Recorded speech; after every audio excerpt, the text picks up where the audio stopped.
हाय दोस्तों, good evening. आज लाए हैं सीडी से क्वेश्चन। कल का भी सीडी से ही क्वेश्चन था, तो चलते हैं क्वेश्चन की ओर। पहला क्वेश्चन है, जीन पियाजे कहाँ के रहने वाले मनोवैज्ञानिक हैं? तो स्विट्ज़रलैंड है, यूरोप है, जर्मनी है, जापान है। इसका आंसर क्या होगा? इसका आंसर ए सही होगा, स्विट्ज़रलैंड। आगे क्वेश्चन है कि जीन पियाजे के अनुसार विकास की मुख्य कितनी अवस्थाएं दिए गए हैं?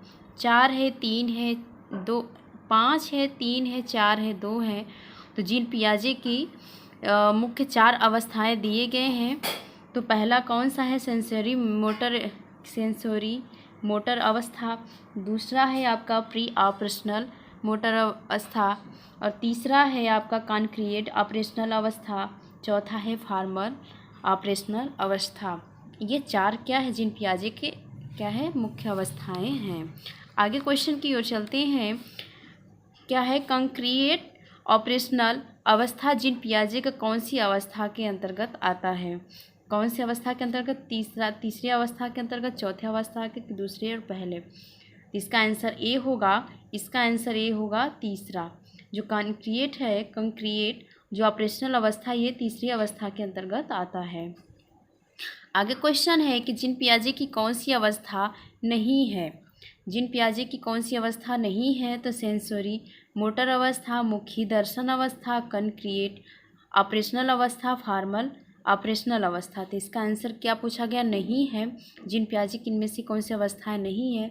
तो मुखी दर्शन की अवस्थाएं नहीं है। बी इसका आंसर सही होगा। इसका आंसर क्या होगा? इसका आंसर बी सही होगा। आगे क्वेश्चन की ओर चलते हैं। क्वेश्चन है कि सेंसरी मोटर की अवस्था को कितनी अवस्थाओं में बांटा गया है? 6 है, 5 है, 7 है, 4 है। तो सेंसरी मोटर अवस्था को 6 भागों में बांटा गया है। ए इसका आंसर सही होगा। कौन कौन सा है? तो पहला है प्रतिवर्त है, वो रिफ्लेक्सेस है। दूसरा है प्राथमिक चक्रीय प्रतिक्रिया है, प्राइमरी सर्कुलर क्या है? रिएक्शन है। तीसरा है द्वितीय चक्रीय प्रतिक्रिया है, सेकेंडरी सर्कुलर रिएक्शन।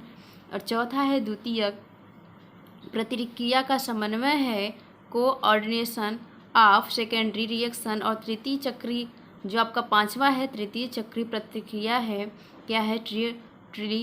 क्या है? Circular reaction. और जो आपका सेंसरी मोटर अवस्था, ये 6वीं अवस्था है, इसे अंतिम अवस्था कहा गया है। तो ये क्या है? Final stage. क्या है? Final stage of sensory motor period. तो ये आपके क्या है? सेंसरी मोटर अवस्था के अंतर्गत 6 अवस्थाएं बताए गए हैं। आगे क्वेश्चन की ओर चलते हैं। ये मोस्ट इम्पॉर्टेंट क्वेश्चन है। चलते हैं क्वेश्चन की ओर। आकाश में इंद्रधनुष को देखकर बालक अत्यंत खुश होता है, मगर वह यह नहीं समझ पाता है कि आखिरकार आकाश में सतरंगी इंद्रधनुष का निर्माण किस प्रकार होता है। यह उदाहरण जीन पियाजे ने किस अवस्था के अंतर्गत दिए हैं? तो किस अवस्था के अंतर्गत ये बताए हैं? तो क्या है? प्री ऑपरेशनल अवस्था है, सेंसरी मोटर अवस्था है, क्या है? कंक्रीट ऑपरेशनल अवस्था या फॉर्मल ऑपरेशनल अवस्था है।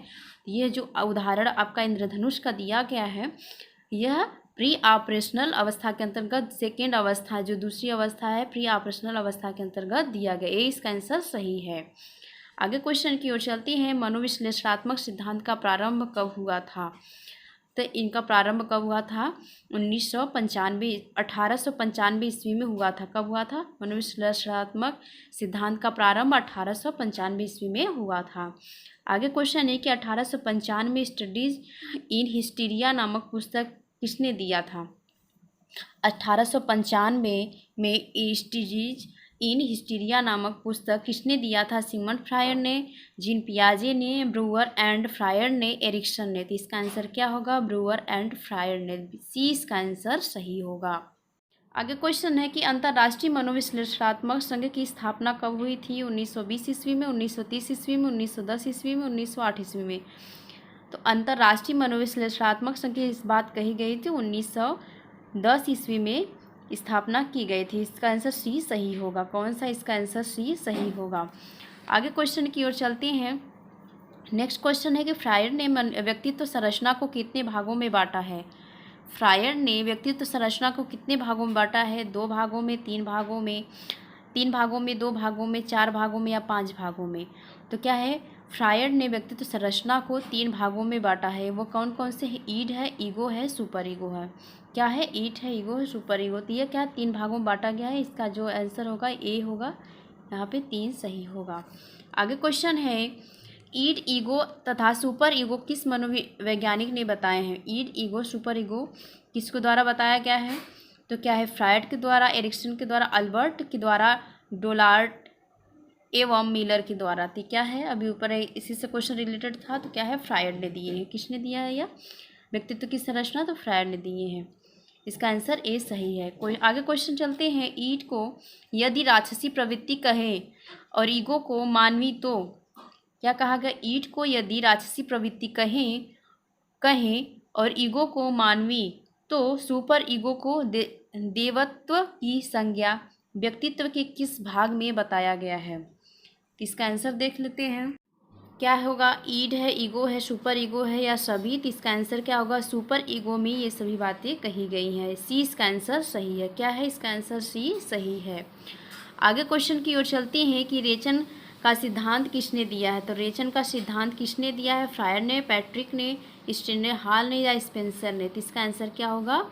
रेचन का सिद्धांत जो है फ्रायड ने दिया है। ए इसका आंसर सही है। आगे क्वेश्चन है कि रेचन का अर्थ क्या होता है? तो रेचन का अर्थ होता है शुद्ध करना। क्या होता है? रेचन का अर्थ है शुद्ध करना। आगे नेक्स्ट क्वेश्चन है कि मातृत्व का अर्थ है। मातृत्व का क्या अर्थ है? बच्चे को जन्म देना, समुचित पालन पोषण करना, सुयोग्य नागरिक के रूप में, क्या है? नागरिक के रूप में विकसित करना। और ये क्या है?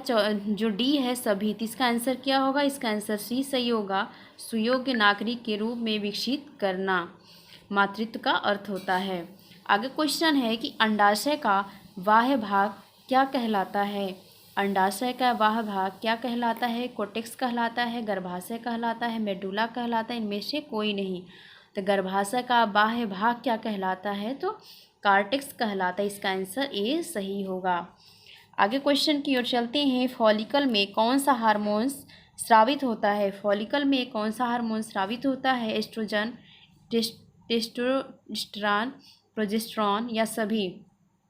इसका आंसर क्या होगा? एस्ट्रोजन।